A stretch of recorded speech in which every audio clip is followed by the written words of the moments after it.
Hello and welcome. Usually I do have a strict no pop-in policy. That's why I've got a code on my front gate so no one can penetrate the compound. But I will make an exception for you. You are in my house right now listening to the ChrissieCast live from the compound where I chat to a regular crew of my friends plus interesting people from all over the world. Now today I'm thrilled to introduce you to someone who you would probably never ever come across in real life. It is Nashville's greatest bonvivant, Hugh Howser. Now, I was introduced to Hugh many years ago, and actually he drove me in his stylish Audi town car at, I swear, 300 kilometres / miles an hour to Memphis on my lifelong dream pilgrimage to Graceland. It sure was a moment. His loves include wearing women's bell-bottom jeans, his grandmother's Swopie, and over-ordering Nashvillian things like deviled eggs and breakfast sausage. Oh my God, I'm starving. ChrissieCast as I give you the unbelievable Hugh Howser. And here he is live from Nashville, Tennessee, the great man, Hugh Howser. You visionary. You are a visionary. God, it's good to see you. It's been far too long. I mean, we've been through a worldwide pandemic. Yes. We've been through, what have we not been through? What? And we've been all over the world together in Tennessee. Can you believe? It was so long ago. It was so long ago, and I'm sipping a tea here, and it is different to the sweet tea that is the cornerstone of any Southern experience. Can you explain to me what exactly is sweet tea? It's heroin, actually, and it is so sweet that you can feel your heartbeat in your eyebrows. How do you make it? It's just sugar. It's just iced tea, and then you pour all this sugar into it. A lot of people put simple syrup in it, and it's super sweet. And then we have something called fruit tea, which is a big treat here. We have it's orange juice and pineapple juice and cinnamon added to iced tea, and then 12 cups of sugar in it. Oh, so it's the real reason there is Ozempic. What is your take on Ozempic? I just feel like everyone's feet are going to fall off. Soon. I just don't. I mean, I feel like it's great for those that really need it and those that are, morbidly obese that probably really need it. But then I do think that, I've got lots to say about it, which I say on stage. But a lot of thin people are taking it, and there's nothing left, just eyebrows. Just eyebrows. I had dinner with a kneecap last week. I told someone. Now, Hugh, you are currently in Nashville, Tennessee, which happens to be the home of most of my queens. Now, Taylor Swift is there often. Yes. Patsy Cline is around, was around there. Loretta Lynn, Reba McEntire, Dolly Parton. Who of those have you met? All of them. Patsy Cline has passed away, but I've met everyone, all of them. What is Dolly Parton like? She called me sugar britches, and I could have kissed her on the mouth. Oh. I mean, I love her. There's a God light from her. There's some sort of angelic light from her. So she's just magical. I mean, what she does in a day, you couldn't do in 3 months. Yeah. I mean, she's saving children. She's saving homeless people. She gave money to the hospitals for the pandemic, for the vaccine. Yeah. I mean, there is nothing she's not done. She is like God. Literally, with a better wig. Do you have a favorite Dolly Parton song? I know it's a hard question. Ooh, I like Baby I'm Burning. Yes, you do. Hang on. I've just had a memory of our road trip to Graceland. Yes. And you introduced me to a Dolly Parton song that I did not hitherto know. What was it? It was Baby I'm Burning. No, it wasn't Baby I'm Burning. Oh, Star of the Show. Yes, Star of the Show. So good, good. How does it go again? I won't be a backup singer. I just want to be the star. It's it has something to do with I'm just the star of the show. I'm not a backup singer, and people will just clap for me. It's fabulous. She's the star, and it's I can't even remember all of it. I know that it's like I don't want to be a backup singer, and I won't sing. I won't play in the band. Yes, I'm just the lead. I'm just the lead singer, not a backup singer. And you relate, obviously, Hugh, because there is, I don't want to shower you in compliments, but I will. You are one of the most unforgettable people I've ever met, and I've met thousands in my line of work. You dressed up as Reba McEntire, and it remains the best costume I have ever seen. I just go to the grocery store like this and people say thank you for everything. For everything. I think it's just the red hair. But I am really good friends with her, and I'm friends with her family, and I've done everybody's wedding, and so we all became friends. That was so long ago, though. The costumes, that was all in college. Oh, I'm going to have to get you to send me a photograph because podcasters of the ChrissieCast need to see this. It's extraordinary. Now, you are the premier event planner in Nashville, Tennessee, and you have organised all the big events for all the big names in Nashville. And it seems like everybody lives in Nashville, all the most famous musicians and artists. Did you see what I did for my 50th birthday party, and how did I do? It wouldn't have killed you to throw a little bit more florals. It wouldn't have killed you. No, it was fantastic. It was fantastic. But you know what? Every party, and this is going to sound like a vanilla answer, but every party has to be about the host's personality. So it has to reflect them. And that same goes for weddings. So there are lots of great event planners out there, and even in Nashville, lots of great ones, friends of mine that we have therapy all the time. And what I think I'm good at is I sort of bring the personality of the bride out in the wedding. So all of my weddings are completely different. I don't ever want someone to say, I've already been to this wedding. Yeah. And I don't want, they can close their eyes and know the cake is going to be to their left. You know what I mean? Yes. Are you still single? Yes. If you were always a planner, never a bride. I've never been married either, and I wouldn't know where to start with planning a wedding. In your quiet times, have you planned your perfect wedding? I would probably go out of town to a distant shore. Maybe Melbourne. You could come here. You could come here and I would organise it for you, and the focus would be on florals. Perfect. And would you wear a gold choir robe? Yes, I would. I would do anything for you, Hugh Howser. Most people do. Now, what is the craziest thing you've ever pulled off at a giant celebrity event? Anything that I've pulled off. Well, any event in itself, pulling it off is a miracle. I would say any event in a foreign country where we don't speak the language, pulling that off is really difficult.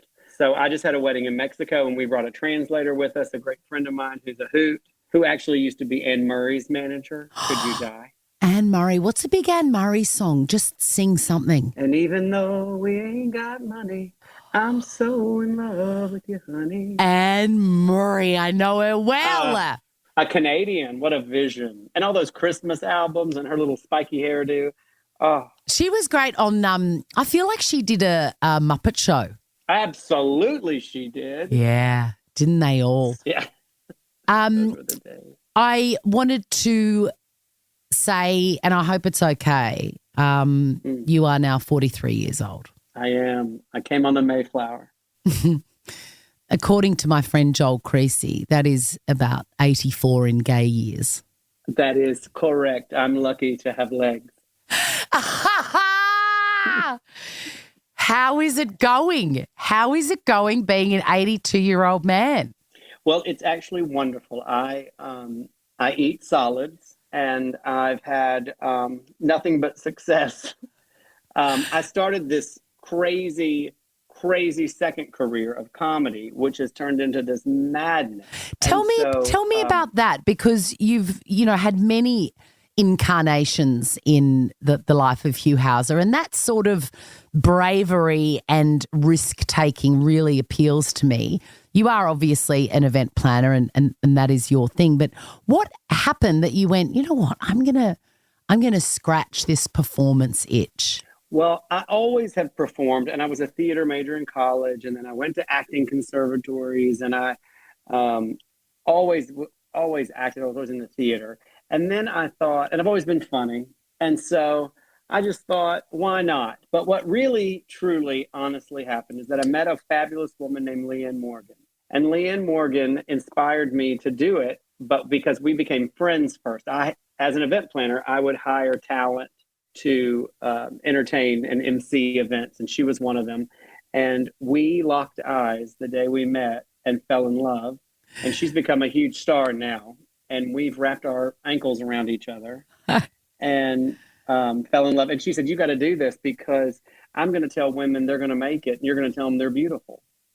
And because her demographic is the same demographic as mine. I have the same demographic. Women that want to entertain. They want me to talk to them about candlesticks. They want to know if they can wear a wooden necklace to dinner. Can you wear a wooden necklace to dinner? I would say lunch. Speaking of lunch, I've had some of the best meals of my life with you.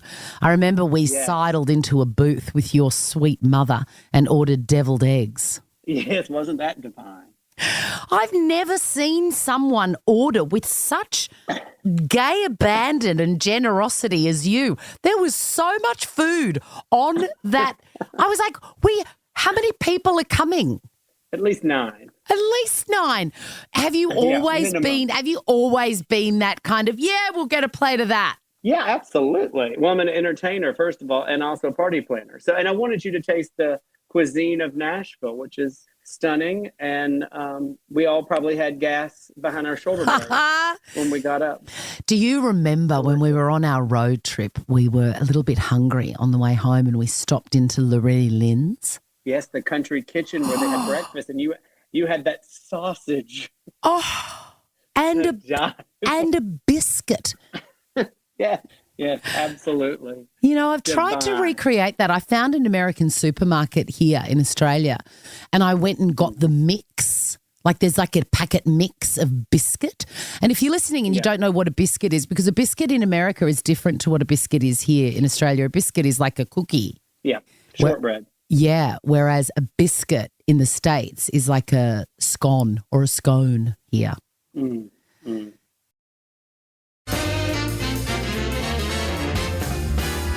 Talk to me about Loretta Lynn's very dodgy diner. Yeah, the country kitchen.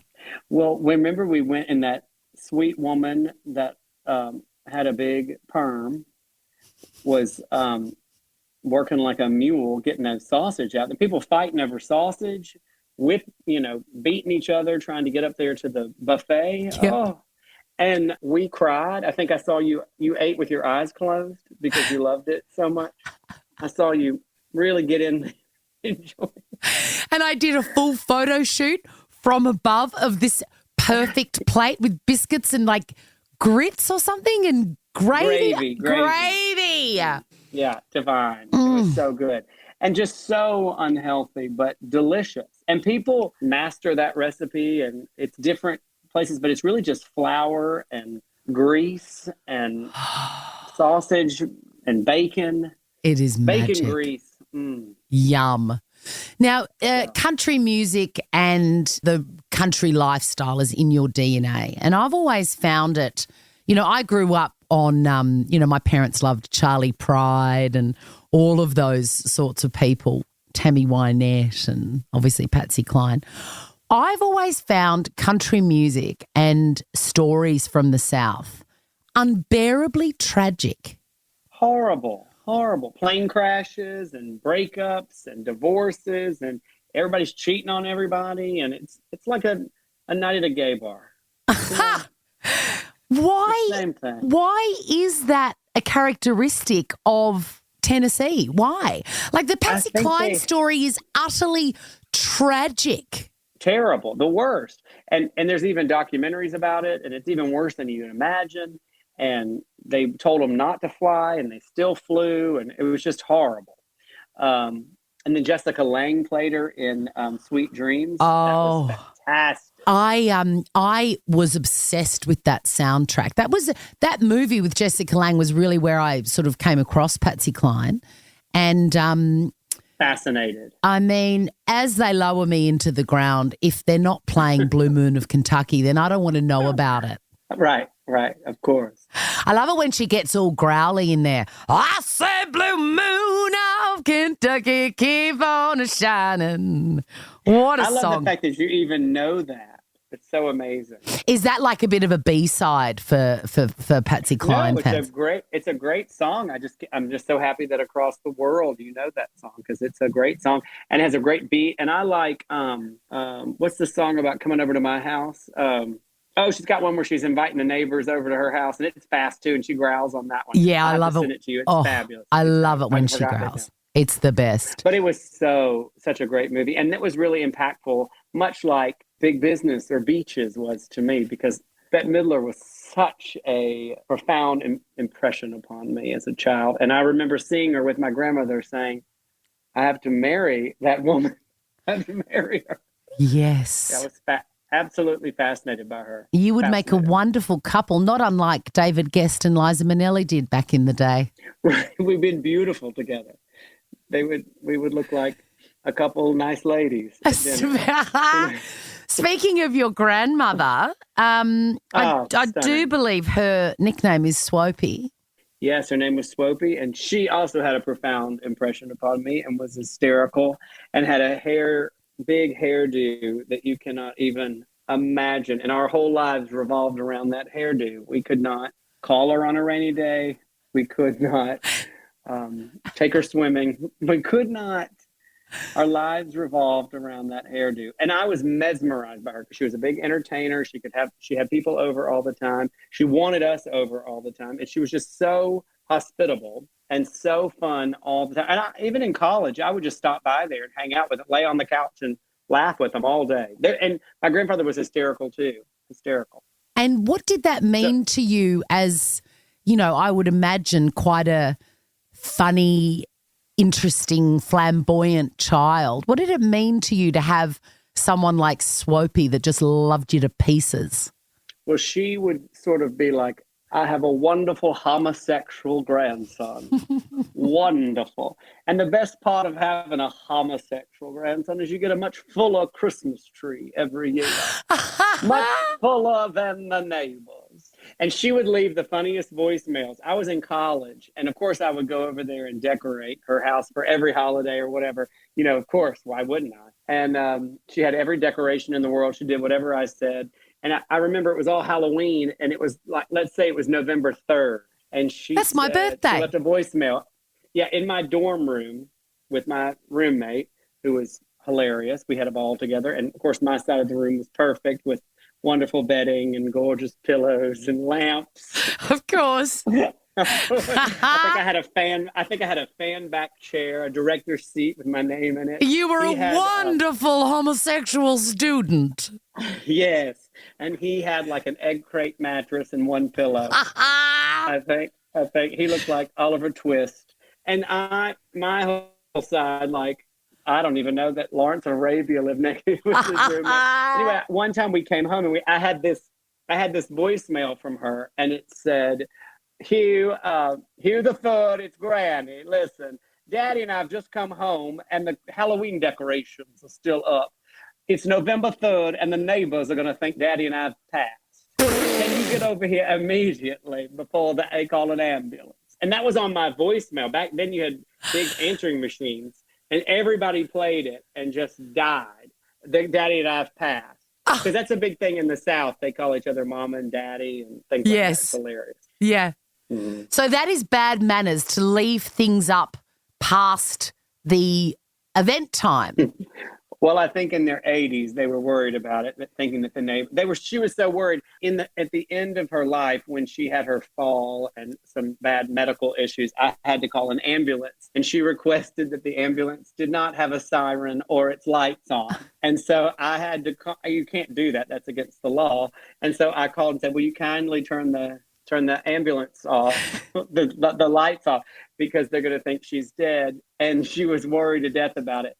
Well, she had fallen and hurt her hip, so they had to put her in a chair. So they asked me for a chair. So I ran to the lawn. I don't even know where I ran. I ran and grabbed this wooden chair. You're going to die. and I put her in this chair, and because they have to straighten them up and all this stuff to get them so they don't break their hips and everything. Because she goes, oh, Lord, I'm going to break my hip, then get pneumonia and die right here. And she goes, that's what happens to old people.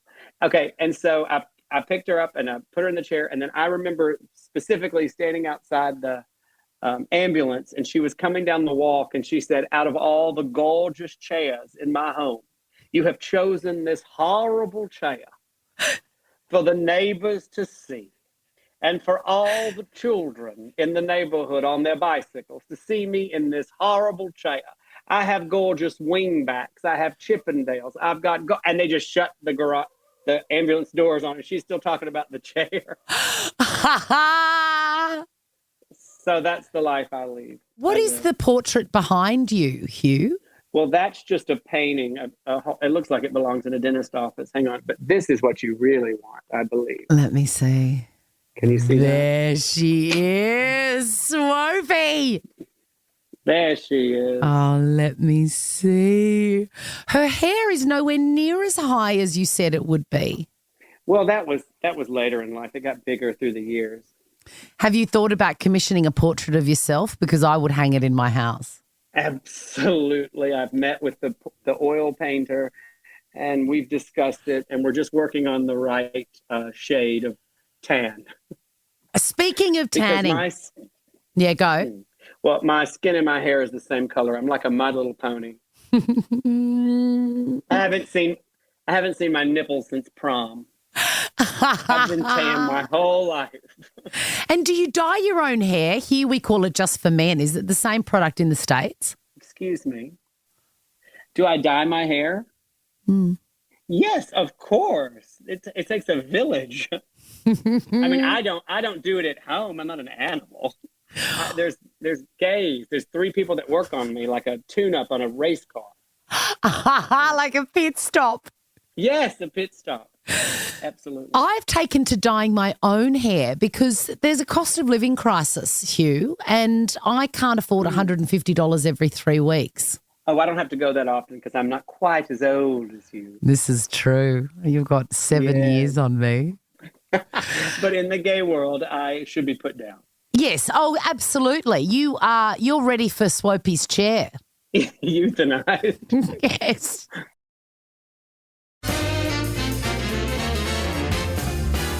Now, Hugh Howser, it has been a delight. I feel like I need to reminisce about a few of my favourite stories of you that I think of whenever I feel down. Can you tell us about women's jeans?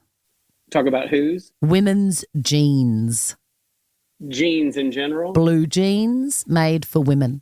Yes, I don't like a high waist. Is that what you're referring to? Yes. I do not enjoy that section of the torso to be exposed. Mm-hmm. I believe a flowy top can solve a lot of unhappy, unwed women because there is a problem that comes from a button fly. Well, first of all, it's a national hazard. If one was to sneeze in a high-waisted jean with a little bit of a pooch, pets could be killed, humans could be killed. It's a matter of minutes before an eye is taken out. The brass buttons just burst open. Bursting and flying. But I like a bell bottom. I like a flared jean, as we've been over this. Yes, we have. Everything that I own, including khaki pants, including, normal, are all flared. But that's just sort of my look. I created it a long time ago. I know it comes in and out of style. But I just... if I put on a skinny jean, I look like a jockey.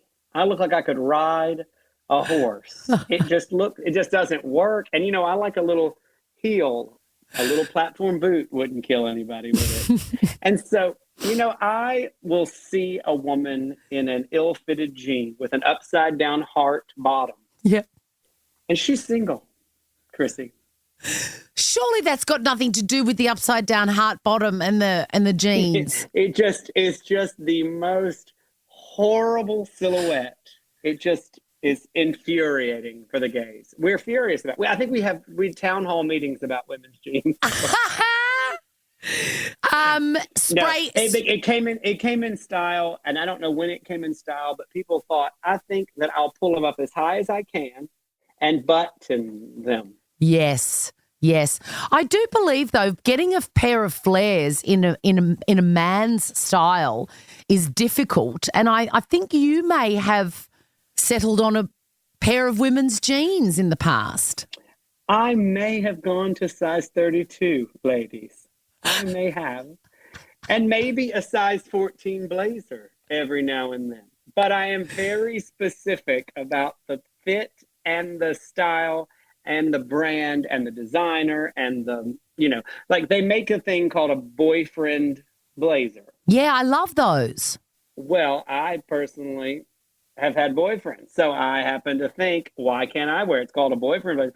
But here's the thing, Chrissy. I would just take the man's blazer to a alterations place and make it look like that. So why not just buy it? Yeah. In a size 16. Well, what you're referring to is our really good friend, Erin Louise O'Grady. Yes. Who should have been a comedian. Yes. She still can be, but she should have. Brilliant writer. Texts me every morning. Absolute nonsense. And she lives down there with you. And she was with me once in a ladies' store. And I made her buy the jeans for me because I was humiliated. And they were the wrong size, for her and me. And she said, I think Mom is going to love these. I love that. When you're lying at any point in a retail situation, you give way too much information. I remember when because I was early on the train of true crime before it was really accepted. It used to be very, very weird.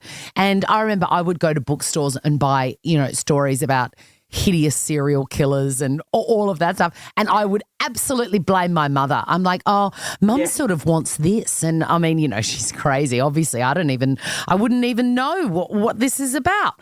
Blaming my mother.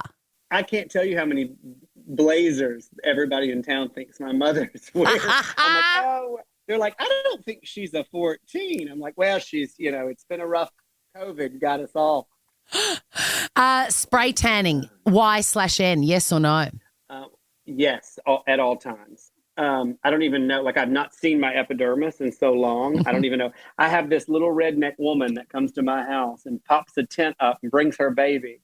And her baby is terracotta. And because she sits around and breathes that in all day. And it's right here. We're in my dining room right now. It's right here. She pops this tent up. I'm completely nude and she sprays me. And then she leaves and I feel ashamed, but tan, So. What is this woman's name? Huh? What is her name? You've got one guess. It starts with a K. Kayla. Close. Crystal. Crystal! Of course it is. Of course. And is her business called Crystal Tanning and stuff? It's worse than you can imagine. It's like you tan, me tan. It's horrible. It's like I tan, you tan. That's it. I tan, you tan. I tan, you tan. We all tan, including the baby. Hugh Howser, I also want to ask you about spray tanning.